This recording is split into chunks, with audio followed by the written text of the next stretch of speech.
الأستاذ إبراهيم عيسى طلع وقال ما تقولوش إن الدين عند الله الإسلام، ربنا سبحانه وتعالى أنزل الأديان كلها وكلها أديان الله. وقال كمان إن آية ومن يبتغي غير الإسلام دينا معناها إن الدين المقبول عند الله هو التسليم ليه وطاعة أوامره. وقال كمان إن الإسلام في القرآن معناه الأديان كلها مش الإسلام بنسخته المحمدية.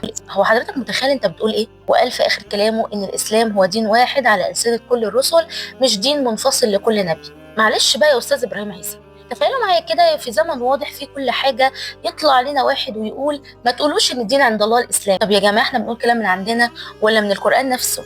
الايه واضحه وصريحه جدا ومفيهاش تاويل ولا فلسفه. ان الدين عند الله الاسلام. يعني الموضوع مش راي شخصي ولا تحليل اعلامي، ده كلام رب العالمين. خلينا متفقين ان ولا انا ولا غيري ولا ابراهيم عيسى ولا اي حد معاه مفاتيح الجنه والنار، لان ده حكم ربنا وحده.